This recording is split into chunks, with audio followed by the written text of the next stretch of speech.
The golden era of the budget Mac is officially over. For years, the Mac Mini was the safe choice, the reliable, silver box you bought when you wanted the Mac experience without the Apple tax. But as we sit here in April 2026, something is going deeply wrong behind the scenes at Apple Park. If you try to go to Apple's website right now to buy a Mac Mini, you'll notice something disturbing.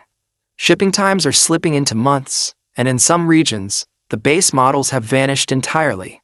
This isn't just a supply chain glitch. This is the clearance before the storm. We are standing on the edge of the M5 Mac Mini launch, a machine that is rumored to be so powerful, it makes the current Mac Studio look like a toy. But there's a catch. Rumors of a massive price hike, a global RAM shortage, and a complete architectural shift mean that the Mac Mini you knew is dead. In its place, a pocket-sized supercomputer that Apple might not even want you to be able to afford.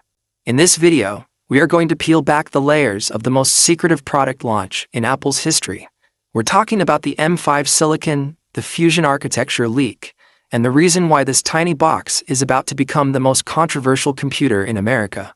To understand why the M5 Mac Mini is causing such a panic in the industry, you have to look at what just happened with the MacBook Pro. In March 2026, Apple quietly debuted the M5 Pro and M5 Max chips, and the benchmarks didn't just beat the competition. They broke the scale. For the first time, Apple is using what they call Fusion architecture. This isn't just a marketing term. It's a physical change in how the chip is built. By connecting two third-generation 3nm dies with high-bandwidth, low-latency packaging, Apple has created a system where the Pro chip in the Mac Mini will have more GPU compute power than a dedicated high-end gaming PC. This is why the Mac Mini M5 is a threat. It's no longer the entry-level Mac. It is a wolf in sheep's clothing. In the United States, the desktop market is obsessed with one thing right now: local AI. We've all seen the privacy concerns with cloud-based AI. We want our data to stay on our desks. Apple knows this, and they have built the M5 chip to be an AI monster. The neural engine in the M5 isn't just a spec bump. It's a total redesign. We are looking at a system that can process LLMs, large language models, up to 4 times faster than the M4. When you put that kind of power into a Mac Mini, you're not just buying a desktop, you're buying a dedicated AI workstation. But here's where the drama starts. To run these AI models, you need RAM. Lots of it.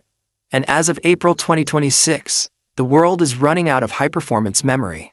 The global RAM shortage is the ghost in the machine for the M5 launch. Tech insiders are reporting that the cost of unified memory has skyrocketed because AI data centers are buying up the entire global supply. This puts Apple in a corner. Do they launch the M5 Mac Mini with 8 GB of RAM and watch it fail the AI tests? Or do they do the unthinkable and jump the base model to 16 GB or even 24 GB and pass that cost directly to you? The latest leaks suggest a price jump. We are hearing whispers of a $699 or even $799 starting price. For the first time in a decade, the Mac Mini might not be cheap. It's becoming a premium compact. But if you're a professional, the price hike might actually